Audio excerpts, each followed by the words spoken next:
नमस्कार साथियों, स्वागत है आपका दिव्यांशी इंग्लिश पॉइंट में। तो साथियों, इस समय की एक बहुत बड़ी अपडेट आ रही है, लेकिन आगे बढ़ने से पहले एक ज़रूरी सूचना। यदि अभी तक आपने मेरे चैनल को सब्सक्राइब नहीं किया है तो चैनल को सब्सक्राइब कर दीजिए, वीडियो को लाइक कर दीजिए और बेल आइकन को प्रेस कर दीजिए ताकि आगे आने वाली सूचनाओं का नोटिफिकेशन सबसे पहले आपको मिल सके।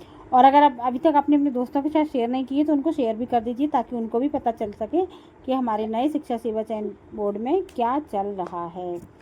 तो ये जैसा कि मैंने कल ही आपको ये सूचना आपके साथ शेयर की थी कि शिक्षा सेवा चयन बोर्ड में आग लग गई है। जी हाँ, सही सुना आपने, आग लग गई है। मैंने कल ये वीडियो शेयर की थी और आप लोगों को बताया भी था, इसकी इन्फॉर्मेशन दी थी कि आग लग गई है, उसमें कई सारी इंपॉर्टेंट फाइल्स जल गई हैं।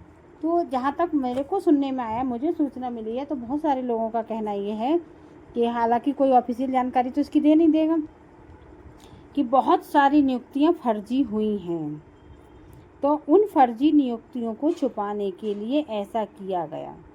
अब यहाँ पर विपक्ष के लोगों को बोलने का मौका चाहिए, भाई वो बोलेंगे भी, और बात गलत भी है, लापरवाही हुई है तो आपने ही किसी को मौका दिया है तभी कोई बोल पा रहा है। तो यहाँ पर अखिलेश यादव ने प्रयागराज में शिक्षा निदेशालय में आग की घटना को कहा कि आरक्षण में धांधली की गई है, इसलिए सबूत मिटाने के लिए आग लगाई गई है, निष्पक्ष जांच कराई जाए। दूसरी जानकारों का कहना है कि ऐसी घटनाओं में आमतौर पर शॉर्ट सर्किट की आग लगने का कारण होता है। हालांकि शॉर्ट सर्किट जैसी कोई बात अग्निशमन अधिकारियों ने नहीं बताई। Fire station officer civil lines Rajesh Chaurasia ने बताया कि वे मौके पर पहुंचे तो दरवाजे खुले थे, साथ ही सभी की लाइटें व स्विच भी बंद थे।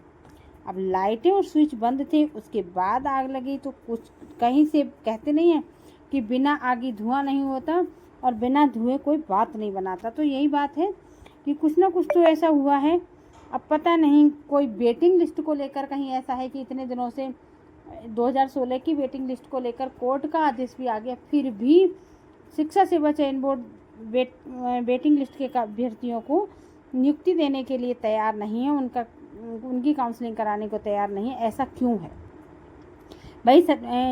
किसी की जेब से तो पैसा जाता नहीं है। जो नए शिक्षक नियुक्त होते हैं जाता सरकार की तरफ से है, तो किसी और को क्यों दिक्कत होगी? ये बात समझ में नहीं है। जब कोर्ट ने ऑर्डर दे दिया, और ऐसा भी नहीं कि शिक्षकों की जगह खाली नहीं है, बहुत सारे शिक्षकों की जगह, और 2016 की तो बहुत सारी सीट खाली हैं। खैर, ये जब जांच होगी, निष्पक्ष जांच कराई जाएगी, तब पता चलेगा कि क्या हुआ था और क्यों ऐसा हुआ कि मतलब आग लग गई और किसकी लापरवाही थी और किस वजह से हुआ है, कि शॉर्ट सर्किट कहाँ हुआ और कैसे हुआ।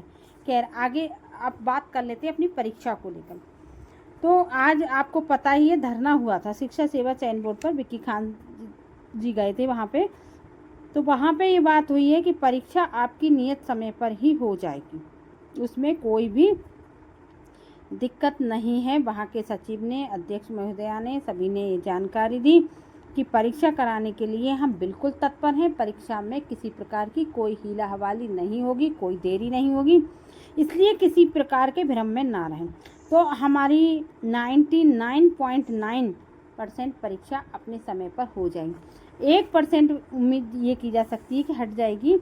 वो 1% केवल यही है कि शिक्षा सेवा चयन बोर्ड में आग लगी है, तो वो कहीं इस बात का हवाला ना दे दें कि हमारे दस्तावेज ही मिट गए तो हम कैसे परीक्षा कराएं, हमें नए दस्तावेज बनाने में थोड़ा टाइम लगेगा, तो हमें इस बात के लिए टाइम दीजिए।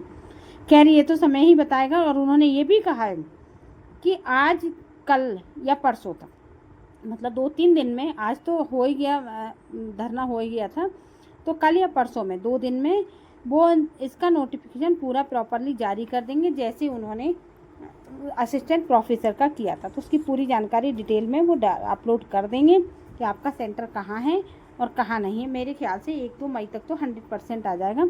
तो आप इधर की उधर की बातों में ध्यान मत दीजिए, केवल अपनी पढ़ाई पर ध्यान दीजिए। लोग कहते नहीं है कि आग लगे इस ऐसे बोर्ड को, तो सच में ऐसे बोर्ड में आग भी लग गई।